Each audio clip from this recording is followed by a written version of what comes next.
Hey, are you here for the comic book reviews of July 17th, 2019? Well, if you are, stay tuned because that's coming up next.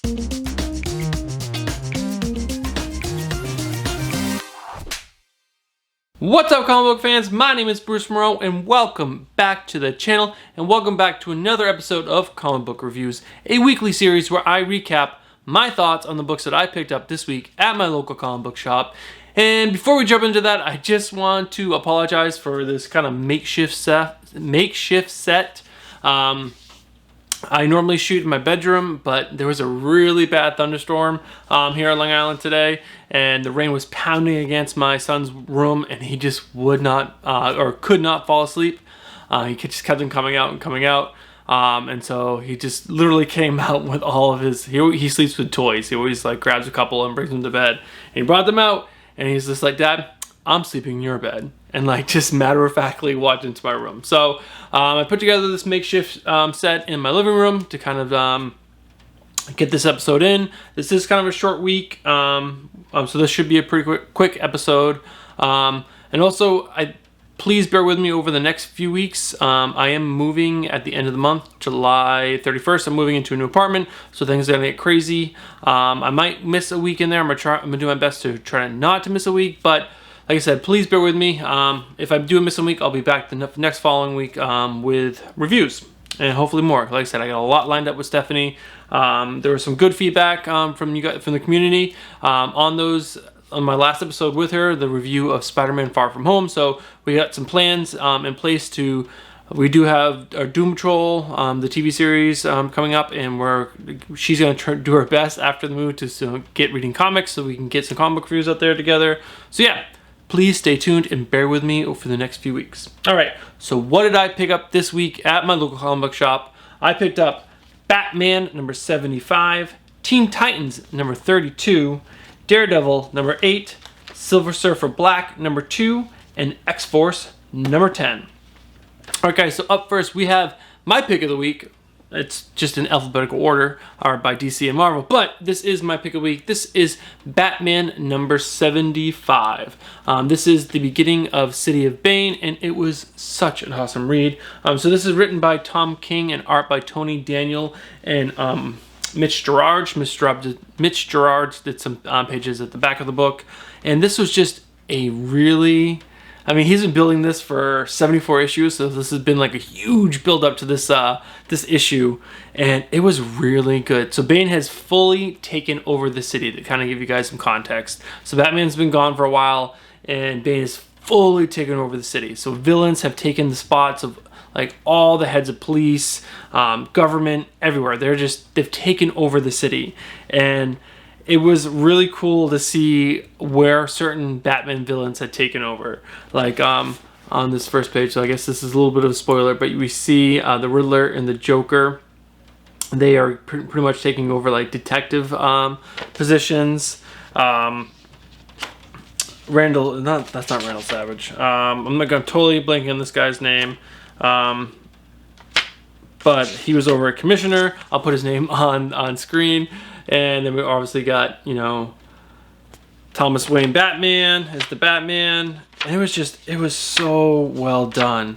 And the writing and the dialogue in this book is excellent. Excellent. And there's a little sect of villains that are kind of going against Bane, and they're being hunted, which is really cool. It was just a really fun book. It's a little bit of an oversized issue. This was $5.99, but with the art, which again, the art is just gorgeous. Tony Daniel isn't one of my favorite artists, but he does beautiful, clean lines, which is always very much appreciated. But his like faces are really long, which drives me a little crazy sometimes. But I did want to show you Mitch Gerard's page. Oh, and Bat and Cat, maybe. Those two together are my favorite. Oh yeah, this is the page of Mitch Gerard I want to show. This was online. This one over here. It's just so beautiful. So yeah, this is an awesome, excellent start of the City of Bane storyline. I highly suggest you guys pick this book up. I've been saying pick up Batman ever since I started this channel, and that's not going to stop as long as Tom King is writing it. So yeah, pick this up. It's probably good for anyone jumping in at this point. Like, you will be a little confused because there's been 74 issues to lead up to this this issue, but that you are jumping into the start of this arc. So if you are going to jump in now. If not, wait. There's 10 more issues of Tom King's run, and then it'll all be collected in trade. So I would highly suggest you guys pick this up now. All right, up next we have Teen Titans number 32. This is written by Adam Glass and art by Bernard Chang. I've been kind of hating on Teen Titans for a while, but this was actually, I shouldn't say hating. I haven't been loving Teen Titans. I felt like it was just flawed in ways. Like, the story was kind of, wasn't that engaging at times, and the characters were kind of just, for lack of a better word, blah. But in this issue, a lot of the characters kind of like came into their own, and the story was like solid all the way through. It was the team finally coming together as one, and kind of putting aside some of the differences that they had. And this is the artwork by Bernard Chang really sold this issue through. Like, Crush right here is drawn so well, and yeah, it was just a fun. This was a really fun book. I can't. And Lobo, he's such a fun character. And this is a Year of the Villains tie-in. So at the end, we see Luther and Lobo together. A great shot of like Red Arrow shot some gas to try to like slow him down, and here he is just like sucking the gas in through his nose. So yeah, this was a really fun read. It's Teen Titans coming into their own. I personally think that's what this focuses. Yeah, I would suggest picking this book up. It's another great jumping in point because it is the second of a two-part story with Lobo, but it was a fun read. And if you are interested in Teen Titans, I think this would be a good spot to jump in. All right, up next we have Daredevil number 8. This is written by Chip Zdarsky and art by Danny Hazen. Totally butchering your name. My apologies, my friend. But again, so Daredevil is, or Matt Murdock has still has forsaken his costume. He's no longer Daredevil. He's just Matt Murdock. And this issue sees him. He met this book owner a few issues ago, and he's been flirting with her. And though he knows she doesn't want, it's nothing to do with him, he kind of like continues going in and seeing her, and then she ends up inviting him to a dinner with her family, and her family just turns out to be a crime family. So the most of the issue deals with that. There's some Kingpin stuff, some building of his story as a legitimate. He forsake his crime family. He dissolved it, so now he's fully legit. So there's a little story with that.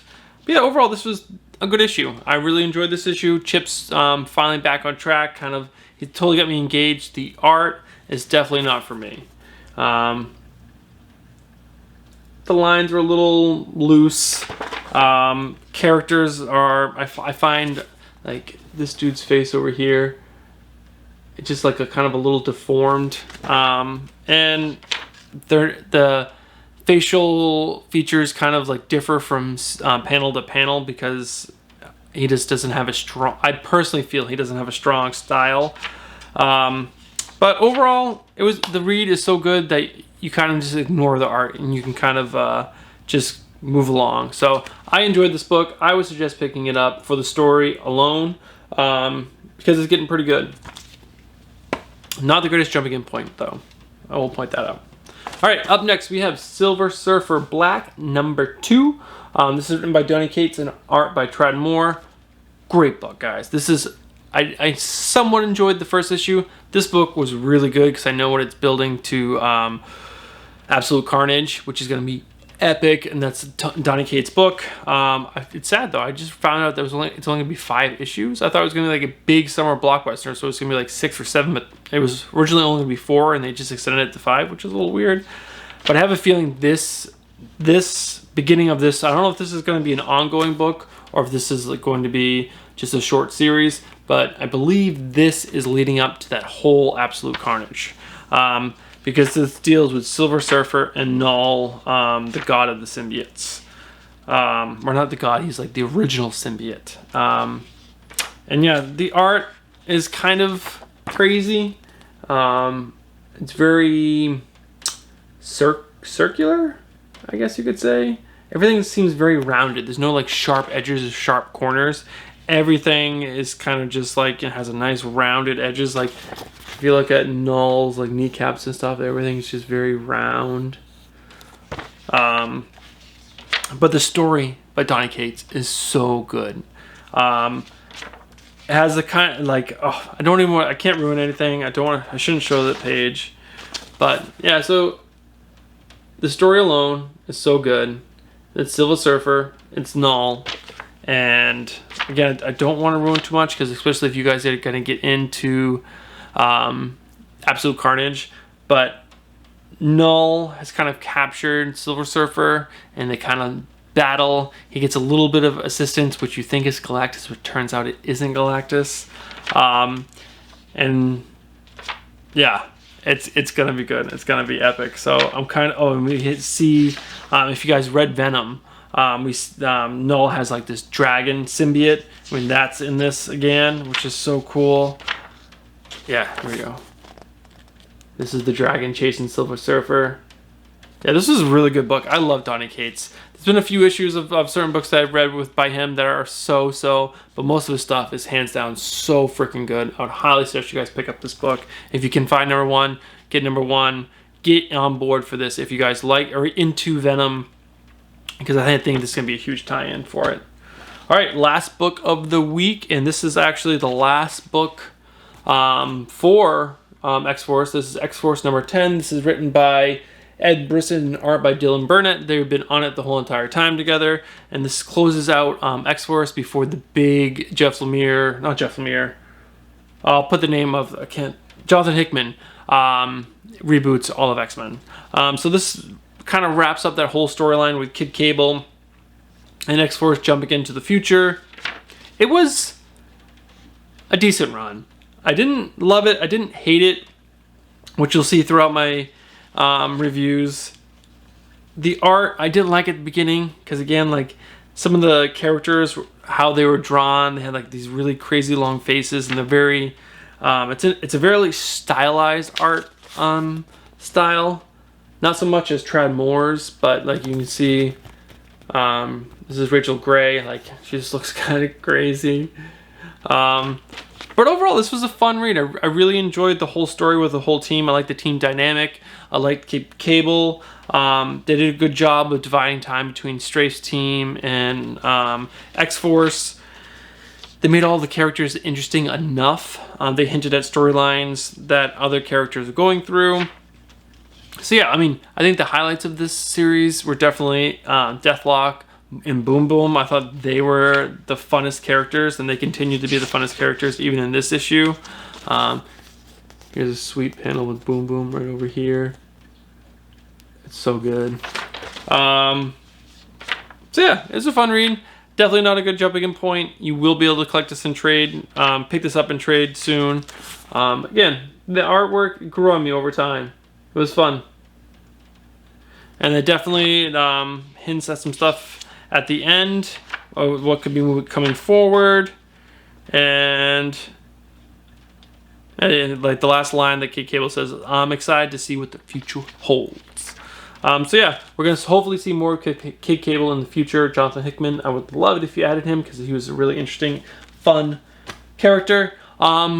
And before I wrap up, I do want to highlight two books that I missed reviewing on that week that I missed during the 4th of July. One is Greg Rucka's Lois Lane. This is number 1. This came out 2 weeks ago, I believe. It was awesome. Really, really fun read. What I liked about it a lot was it's dealing again with the human side of things. There was a whole, I shouldn't say a whole, there was a bunch of pages with Lois and Superman, and they were just kind of like living life. But she's out in the world doing her reporting and investigating and getting up into no good, and it was really, really fun. I would definitely suggest picking this book up. And the other book that I really enjoyed, that I actually just read yesterday, I'm so far behind, still on that week, but it's Mark Millar, Space Bandits.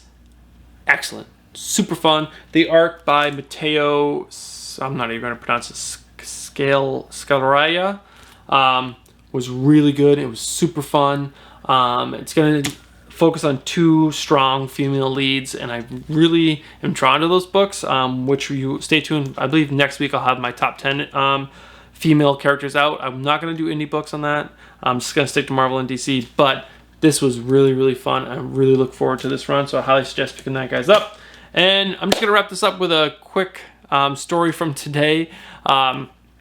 So I went to, if you follow me on Instagram, you'll notice that I posted a picture of my son and me in the store picking up books. It's not my normal store. I went to Grasshopper Comics in Williston, Long Island. And it's funny, I'm so used to going to Midtown Comics, which is a huge comic book store in New York City, and they have so many copies of all the books out every single week because they have tons of people coming in and out. You don't have to worry about putting in orders or putting in your pull list beforehand so they know to order those books for you. I can just kind of walk up and down the aisle and find the books that I want. And it's also, they have it super easy laid out to pick it, to know what's new and different. And going into a new shop, it's so different. They opened at 1:30, I believe, and I got there at 4:30. And books were already sold out. Like I'm supposed to review Justice League 28, but I wasn't able to pick it up tonight because it was sold out already. And it's just very interesting when you go into smaller comic book shops because they have to actually, you do have to tell them what you want to order to know that you're going to get it because they can only carry so much, otherwise they're wasting money. So do support your local comic book shop, guys. I was so happy I was able to go in there. I'm just a little sad I wasn't able to get all the books I wanted. Well, I'll have to get those later in the week. But definitely go in, support your local comic book shops. Grasshopper Comics, you guys are great. You have a great store. I love how you guys have everything laid out. So, yeah, that's going to be it for this week's episode, guys. As always, please, if you enjoyed today's episode, smash that like button and get subscribed and support the channel. I really appreciate it. If you have any comments for how I did today, make sure you leave those down below. And I will see you guys in the next one. Peace.